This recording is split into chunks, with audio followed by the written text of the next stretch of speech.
ओम शांति। 27 मई 2025। आज की मुरली। मीठे बच्चे, तुम्हारा मुख अभी स्वर्ग की तरफ है। तुम नरक से किनारा कर स्वर्ग की तरफ जा रहे हो, इसलिए बुद्धि का योग नरक से निकाल दो। प्रश्न: सबसे ऊंची और सूक्ष्म मंजिल कौन सी है? उसे पार कौन कर सकते हैं? उत्तर: तुम बच्चे स्वर्ग की तरफ मुँह करते, माया तुम्हारा मुँह नरक की तरफ फेर देती है, अनेक तूफान लाती है। उन्हीं तूफानों को पार करना, यही है सूक्ष्म मंजिल। इस मंजिल को पार करने के लिए नष्टो मोहा बनना पड़े। निश्चय और हिम्मत के आधार पर इसे पार कर सकते हो। विकारियों के बीच में रहते निर्विकारी हंस बनना, यही है मेहनत। गीत। निर्बल से लड़ाई बलवान की। ओम शांति। बच्चे जो सेंसिबल हैं वह अर्थ तो अच्छी रीति समझते हैं। जिनका बुद्धि योग शांति धाम और स्वर्ग तरफ है, उन्हों को ही तूफान लगते हैं। बाप तो अभी तुम्हारा मुंह फेरता है। अज्ञान काल में भी पुराने घर से मुंह फिर जाता है, फिर नए घर को याद करते रहते हैं। कब तैयार हो? अभी तुम बच्चों को भी ध्यान में है, कब हमारे स्वर्ग की स्थापना हो, फिर सुखधाम में आएंगे। इस दुखधाम से तो सबको जाना है। सारी सृष्टि के मनुष्य मात्र को बाप समझाते रहते हैं। बच्चे अभी स्वर्ग के द्वार खोल रहे हैं। अब तुम्हारा बुद्धि योग स्वर्ग तरफ जाना चाहिए। हेवन में जाने वाले को कहा जाता है पवित्र, हेल में जाने वाले को अपवित्र कहा जाता है। गृहस्थ व्यवहार में रहते भी बुद्धि योग हेवन तरफ लगाना है। समझो, बाप का बुद्धि योग हेवन तरफ और बच्चे का हेल तरफ है, तो दोनों एक घर में रह कैसे सकते? हंस और बगुले इकट्ठे रह न सकें, बहुत मुश्किल है। उनका बुद्धि योग है ही 5 विकारों तरफ, वह हेल तरफ जाने वाला, वह हेवन तरफ जाने वाला। दोनों इकट्ठे रह न सकें, बड़ी मंजिल है। बाप देखते हैं हमारे बच्चे का मुंह हेल तरफ है, हेल तरफ जाने बिगड़ रह नहीं सकता। फिर क्या करना चाहिए? ज़रूर घर में झगड़ा चलेगा। कहेंगे यह भी कोई ज्ञान है, बच्चा शादी न करे। गृहस्थ व्यवहार में रहते तो बहुत है ना। बच्चे का मुँह हेल तरफ है, वह चाहते हैं नरक में जाएं। बाप कहते नरक तरफ बुद्धि योग न रखो, परंतु बाप का भी कहना मानते नहीं। फिर क्या करना पड़े? इसमें बड़ी नष्ट मोहा स्थिति चाहिए। यह सारा ज्ञान आत्मा में है। बाप की आत्मा कहती है इनको हमने क्रिएट किया है, मेरा कहना नहीं मानते हैं। कोई तो ब्राह्मण भी बने हैं, फिर बुद्धि चली जाती है हेल तरफ, तो वह जैसे एकदम रसातल में चले जाएंगे। बच्चों को समझाया गया है, यह है ज्ञान सागर की दरबार। भक्ति मार्ग में इंद्र के दरबार भी गाई जाती है। पुखराज परी, नीलम परी, माणिक परी, बहुत ही नाम रखे हुए हैं, क्योंकि ज्ञान डांस करती है ना। किस्म किस्म की परियां हैं, वह भी पवित्र चाहिए। अगर कोई अपवित्र को ले आए तो दंड पड़ जाएगा। इसमें बहुत ही पावन चाहिए। यह मंजिल बहुत ऊंची है, इसलिए झाड़ जल्दी जल्दी वृद्धि को नहीं पाता है।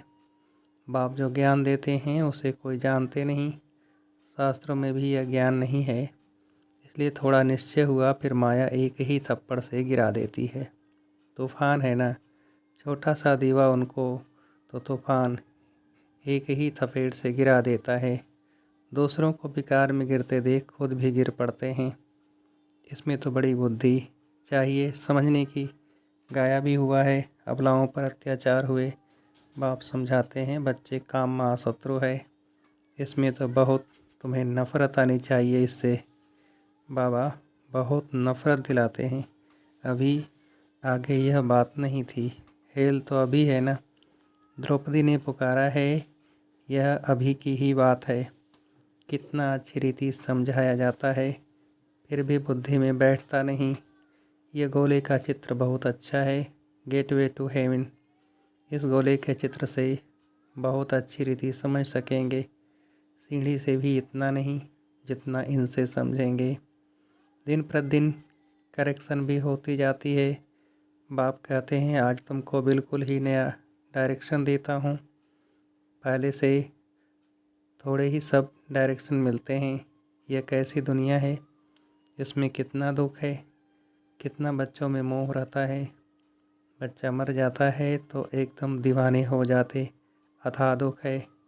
ऐसे नहीं कि साहूकार है तो सुखी हैं। अनेक प्रकार की बीमारियां लगी रहती हैं, फिर हॉस्पिटल में पड़े रहते हैं, गरीब जनरल वार्ड में पड़े रहते हैं, साहूकार को अलग स्पेशल रूम मिल जाता है।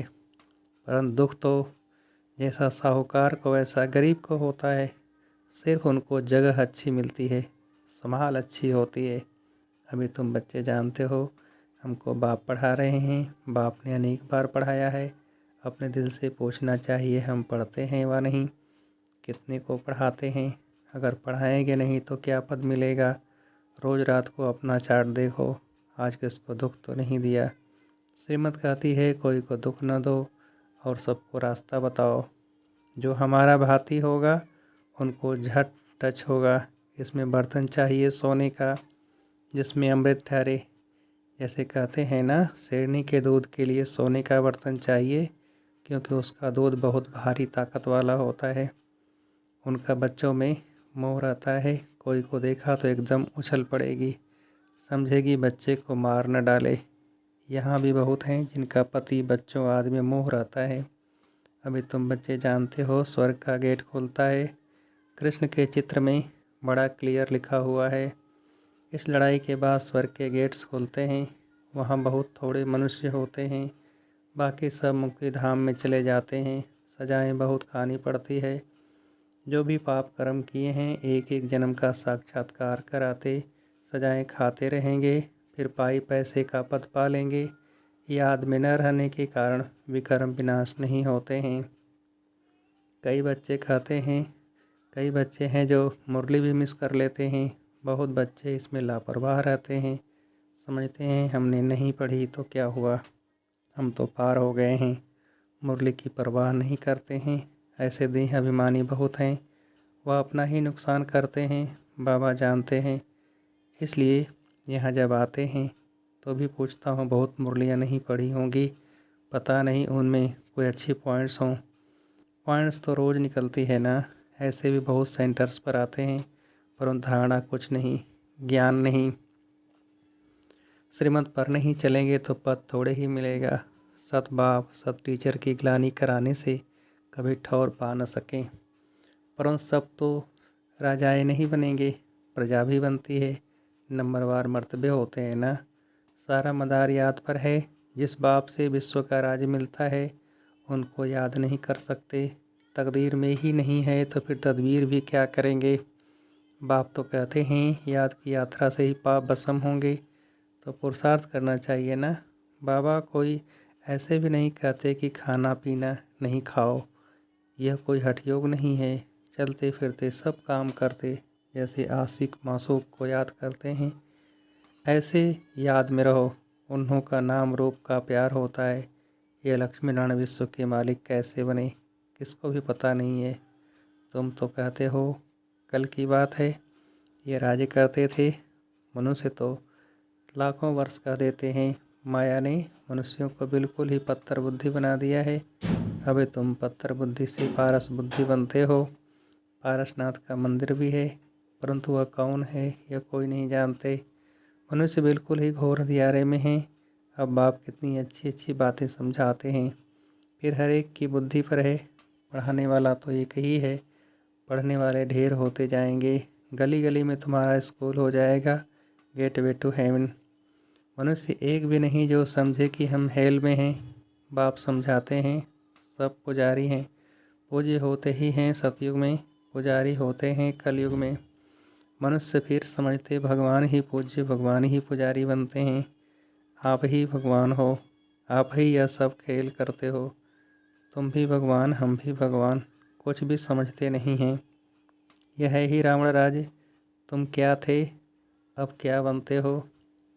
बच्चों को बड़ा नशा रहना चाहिए। बाप सिर्फ कहते हैं मुझे याद करो तो तुम पुण्य आत्मा बन जाएंगे। बाप बच्चों को पुण्यात्मा बनने की युक्ति बताते हैं।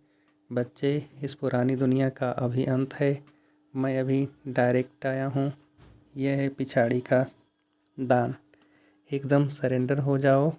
बाबा, यह सब आपका है। बाप तो देने के लिए ही कराते हैं। इनका कुछ भविष्य बन जाए। मनुष्य ईश्वर अर्थ दान पुण्य करते हैं, वह है इनडायरेक्ट।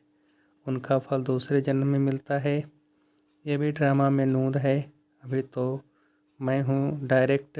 अभी तुम जो करेंगे उनका रिटर्न पदम गुना मिलेगा। सतयुग में तो दान पुण्य आदि की बात नहीं होती। यहाँ कोई के पास पैसे हैं तो बाबा कहेंगे अच्छा तुम जाकर सेंटर खोलो, प्रदर्शनी बनाओ। गरीब हैं तो कहेंगे अच्छा अपने घर में ही सिर्फ बोर्ड लगा दो, गेटवे टू हेवन। स्वर्ग और नरक है ना। अभी हम नरकवासी हैं, यह भी कोई समझते नहीं हैं। अगर स्वर्ग पधारा तो फिर उनको नरक में क्यों बुलाते हो। स्वर्ग में थोड़े ही कोई कहेगा स्वर्ग पधारा, वह तो है ही स्वर्ग में। पुनर्जन्म स्वर्ग में ही मिलता है, यहाँ पुनर्जन्म नरक में ही मिलता है। यह बातें भी तुम समझा सकते हो। भगवानुवाच, मामेकम याद करो, क्योंकि वही पतित पावन है। मुझे याद करो तो तुम पुजारी से पूज्य बन जाएंगे। भल स्वर्ग में सुखी तो सभी होंगे, पर नंबरवार मर्तबे होते हैं। बहुत बड़ी मंजिल है। कुमारियों को तो बहुत सर्विस का जोश आना चाहिए। हम भारत को स्वर्ग बनाकर दिखाएंगे।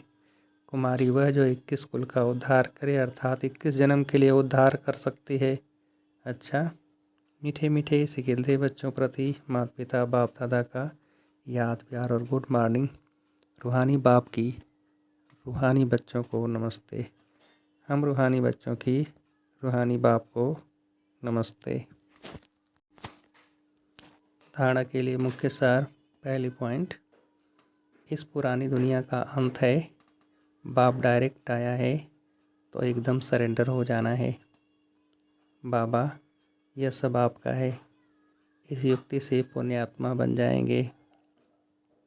दूसरी पॉइंट, मुरली कभी भी मिस नहीं करना है। मुरली में लापरवाह नहीं बन रहना है। ऐसे नहीं हमने नहीं पढ़ी तो क्या हुआ, हम तो पार हो गए हैं, नहीं। यह देह अभिमान है। मुरली जरूर पढ़नी है। वरदान, स्वयं को मोल्ड कर रियल गोल्ड बन, हर कार्य में सफल होने वाले स्वपरिवर्तक भव। स्वयं को मोल्ड कर रियल गोल्ड बन, हर कार्य में सफल होने वाले स्वपरिवर्तक भव। विस्तार, जो हर परिस्थिति में स्वयं को परिवर्तन कर स्वपरिवर्तक बनते हैं वह सदा सफल होते हैं। इसलिए स्वयं को बदलने का लक्ष्य रखो। दूसरा बदले तो मैं बदलूं नहीं, दूसरा बदले या न बदले मुझे बदलना है। हे अर्जुन, मुझे बनना है। सदा परिवर्तन करने में पहले मैं, जो इसमें पहले मैं करता वही पहला नंबर हो जाता, क्योंकि स्वयं को मोल्ड करने वाला ही रियल गोल्ड है। रियल गोल्ड की ही वैल्यू है। स्लोगन, अपने श्रेष्ठ जीवन के प्रत्यक्ष प्रमाण द्वारा बाप को प्रत्यक्ष करो। अपने श्रेष्ठ जीवन के प्रत्यक्ष प्रमाण द्वारा बाप को प्रत्यक्ष करो। अव्यक्त सारी रूहानी रॉयल्टी और प्योरिटी की पर्सनैलिटी धारण करो। बाप समान बनना है, वह बाप के समीप जाना है। तो अपवित्रता अर्थात काम महाशत्रु स्वप्न में भी वार न करे। सदा भाई भाई की स्मृति सहज और स्वतः स्वरूप में हो। आत्मा के असली गुण स्वरूप और शक्ति स्वरूप स्थिति से नीचे नहीं आओ। अच्छा, ओम शांति।